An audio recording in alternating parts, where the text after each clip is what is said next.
যেতে সব কিছু ছেড়ে আমাদের সাথে।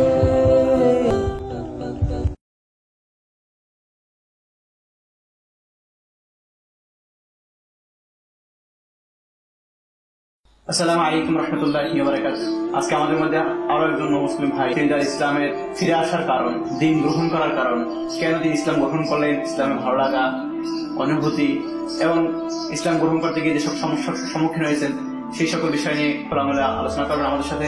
তো প্রথমে আমরা আপনার মাধ্যমে দর্শকদের উদ্দেশ্যে জানাতে চাই আপনার পরিচয়। আমার নাম সাদ আহমদ, আমার পূর্ব নাম হচ্ছে অভিজিৎ সরকার, আমার পিতার নাম হচ্ছে গোপেন্দ্রনাথ সরকার।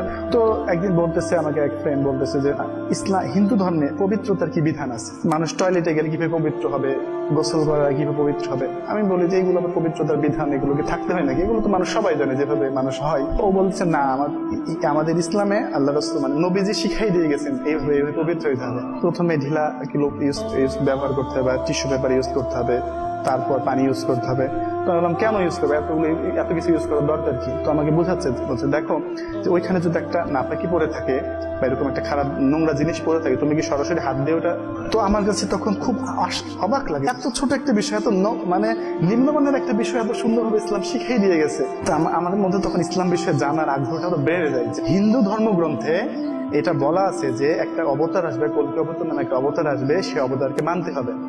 সে অবতারের নাম হবে মোহাম্মদ, তার পিতার নাম হবে আব্দুল্লাহ, তার মাতার নাম হবে আমিনা। সে একটা আরবে বালুময় একটা জায়গাতে জন্মগ্রহণ করবে। মানে সংস্কৃত ভাষায় যেটা লেখা আছে এটা যদি ইয়ে করা হয়, অনুবাদ করা হয়, তাহলে মোহাম্মদ হবে। এরকম ভাবে আমি একটা আর্টিকেল পড়ছিলাম। তো এই বিষয়টা যখন আসে তখন আমার মনে হয় যে ইসলাম সম্পর্কে ভালো লাগা, এখন ভালো লাগার বিষয়টা না, এখন ইসলাম গ্রহণের বিষয়টা আমার মধ্যে একটা ওটা আমার হঠাৎ মনে হয় যে মুসলমানরা নামাজ পড়ে, নামাজ পড়লে কি হয় ওইটা দেখে আমি অজু করে আমি রুমে নামাজ পড়তাম, তাই রুকুতে সেজাতে আযানের বাক্যগুলো পড়তাম। কয়েকদিন পরে আমি আমার মধ্যে একটা অন্যরকম একটা প্রশান্তি মানে অন্যরকম পরিবর্তন অনুভব করি। কিন্তু আমি এত সুন্দর জিনিসকে, যেটা আমার দিলকে প্রশান্ত করে দেয়, এই জিনিসকে আমি ছেড়ে দিতে পারবো। আমি নিজেই প্রথম অবস্থায় কালিমা পড়ি। ইসলাম গ্রহণ করার পরে আপনার মধ্যে একটা যে অনুভূতি, একটা স্বাদ অনুভব হয়েছে, ওইটা যে আমাদেরকে আপনি বলতেন। আমার এক ভাই বলতেছিল যে দেখ, তুই যদি মুসলমান হস তাহলে আমরা একজনকে হারাবো, তুই সবাইকে হারাবি। তো আমি একটা বলতেছিলাম যে তুমি যদি বুঝতে ইসলাম মানুষ কি জিনিস দেয়,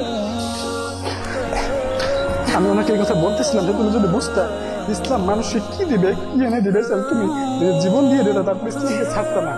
আসলে ইসলাম কেউ ইসলাম গ্রহণ করে শুধু আল্লাহ তাআলাকে পেয়ে যাবে, আল্লাহর সাথে সম্পর্ক হয়ে যাবে।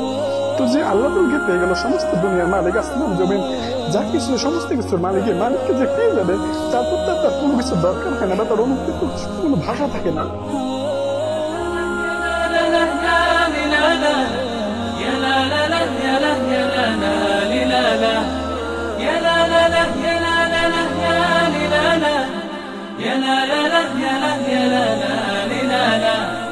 يا لا لا لا يا لا يا لا